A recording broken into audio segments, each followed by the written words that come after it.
Welcome to the e-learning course 1, lesson 1, session 1.2.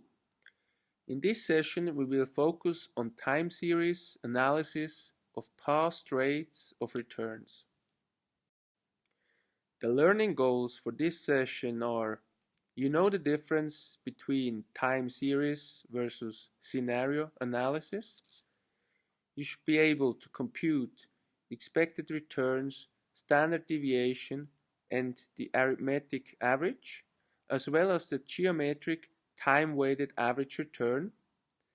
And students should be able to explain the underlying assumption of a normal distribution.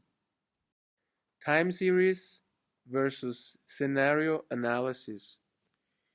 In a forward-looking scenario analysis, we determine a set of relevant scenarios and associated investment rates of returns, assign probabilities to each, and conclude by computing the risk premium as a measurement of reward and the standard deviation as a measurement of risk, the proposed investments.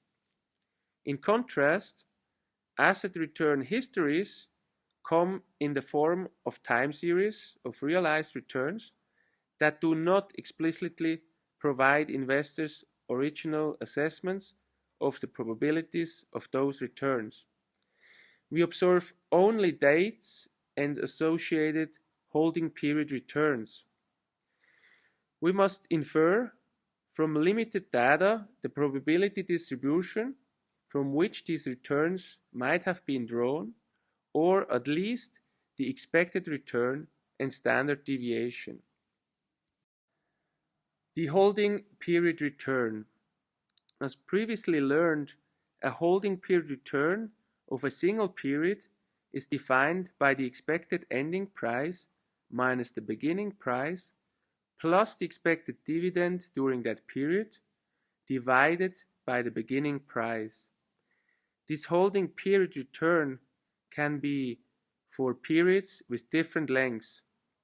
To compare different holding period returns with each other, we simply annualize the different holding periods. Let's do an example of calculating the holding period return. Now, if you have an expected ending price of $110 and today a beginning price of $100 and an expected dividend of $4, we can actually compute the holding period return.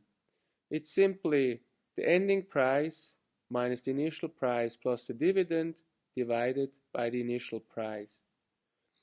Or differently, we can actually say, what is the capital gain? So the increase in price, 110 minus 100 divided by 100, plus the income stream, the dividend, divided by 100. So you see we have capital gains of 10% and a dividend yield of 4%, resulting in a total of 14%. Expected returns. The expected return is simply the sum of the probabilities times the return of each state. Now let's do an example. If you have three different states, one is returning 0%, the second 6%, and the third 12%. The probabilities for each state are 1/6, 2/6, and 3/6. As you know, the sum of the probabilities always need to add up to 1 or 100%. So now the expected return is simply 1/6 times 0% plus 2/6 times 6% plus 3/6 times 12% equaling 8% expected return. Expected returns and the arithmetic average.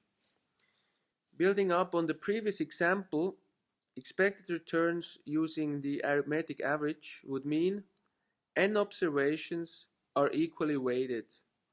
So n equal 3 for the 3 observations 0%, 6%, and 12%.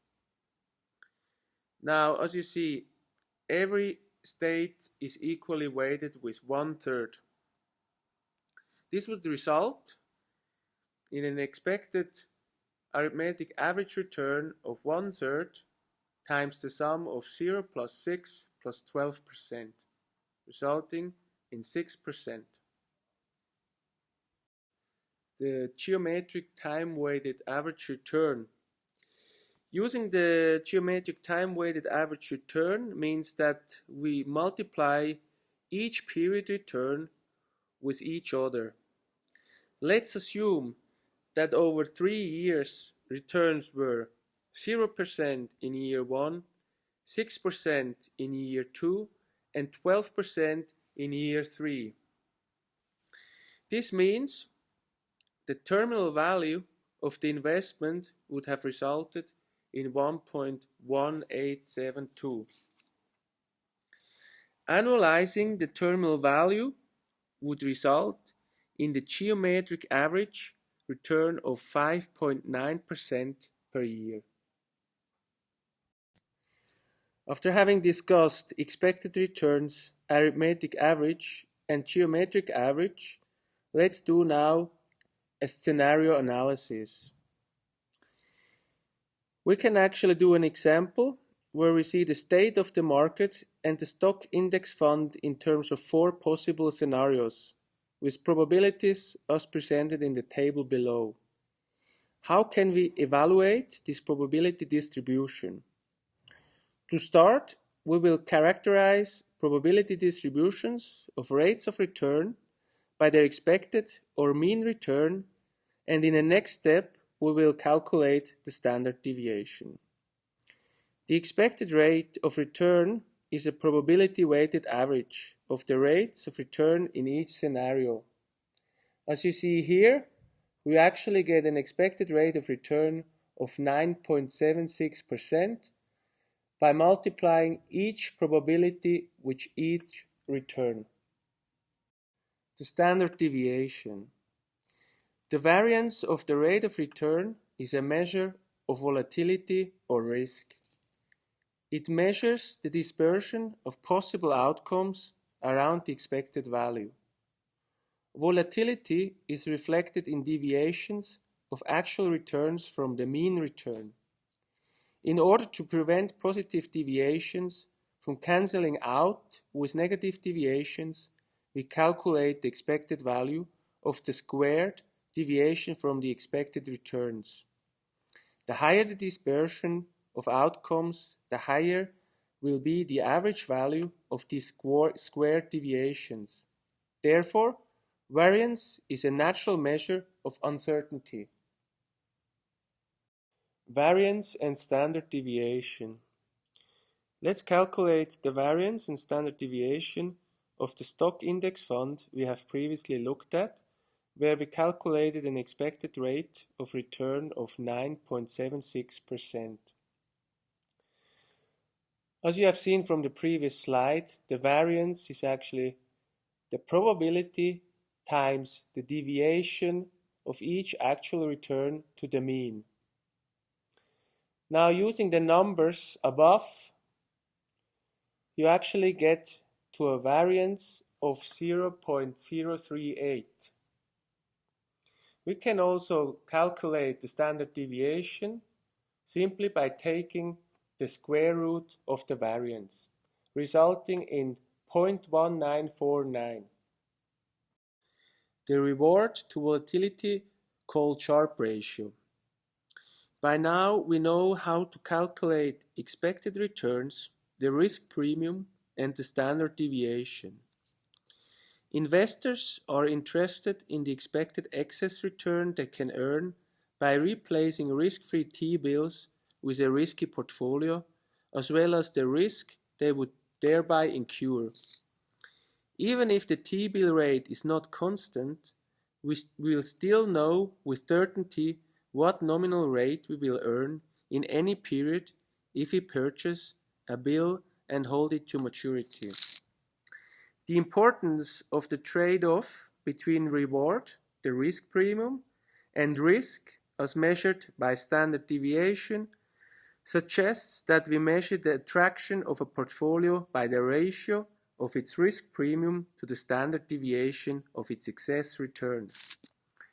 This reward to volatility measure was first used extensively by William Sharpe and hence is commonly known as the Sharpe ratio. It is widely used to evaluate the performance of investment managers. The normal distribution. The bell-shaped normal distribution appears naturally in many applications.